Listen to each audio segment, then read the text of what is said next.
Assalamu alaikum wa rahmatullahi wa barakatuh. Alhamdulillah, in this video, we're going to be continuing our series on the importance of learning the Arabic language. And inshallah, we're going to start off with a statement from Abu Dhar, the great Sahabi, rada anhu, where he said, تعلموا العربية في القرآن كما تتعلمون حفظه. It's narrated that Abu Dhar said, learn the Arabic in the Quran just as you memorize it. So it's important that we not only memorize the Quran, but likewise that we then understand it.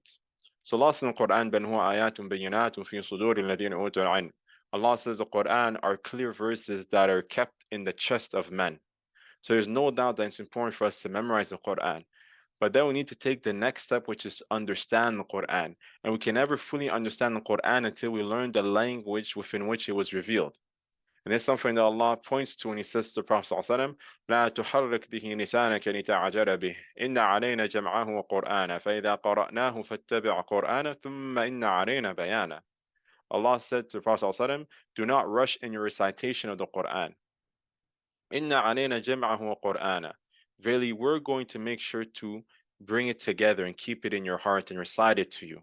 فإذا قرأناه فاتبع قرآنه. So when we recite it to you for the angel Gabriel, repeat after his recitation.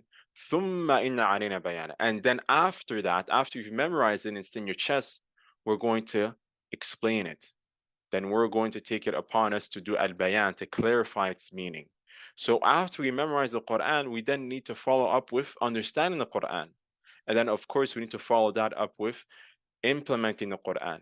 But we can't implement and act upon something that we don't know or that we don't understand because we don't know the language within which it is in. So it's very important from this narration, as we can see, that not only do we memorize the Quran, but we also learn the Arabic in the Quran in order to understand the blessed book of Allah. Going on to the second narration. The second narration is from Hassan al-Basri, rada anhu or rahmatullah alayh, that he was asked, what do you think of a people or people who are learning the Arabic language? Right? Hassan al-Basri said, أحسنوا يتعلمون لغة نبيهم. He responded by saying they are doing good by learning the language of their prophet.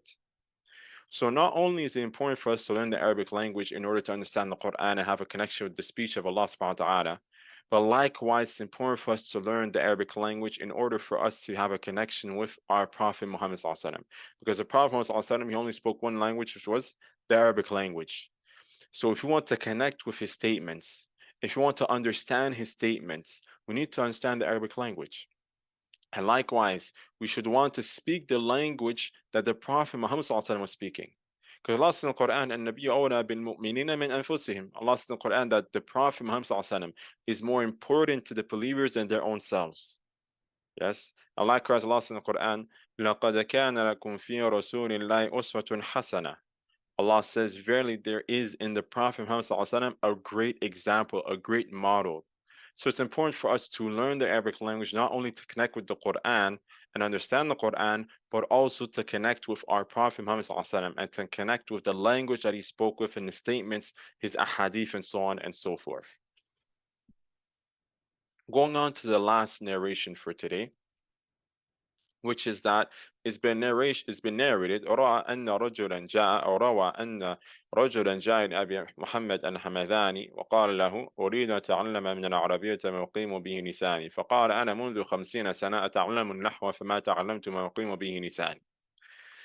So this is a narration that a man came to Abu Ahmad al-Hamadani.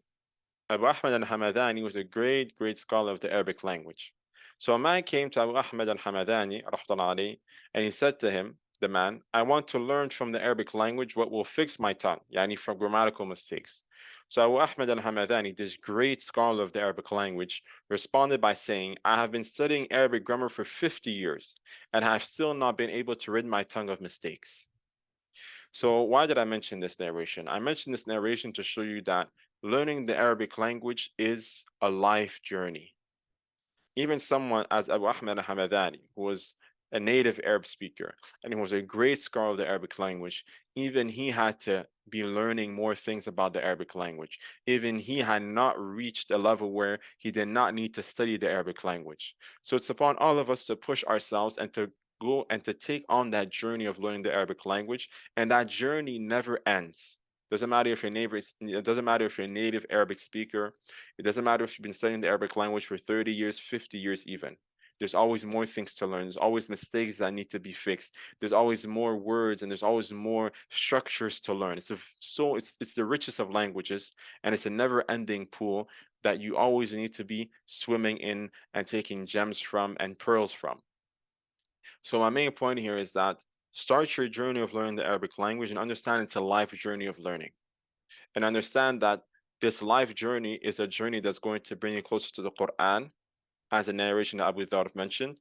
Likewise, it's going to bring you closer to our Prophet Muhammad, as a narration that Hassan al-Basri mentioned.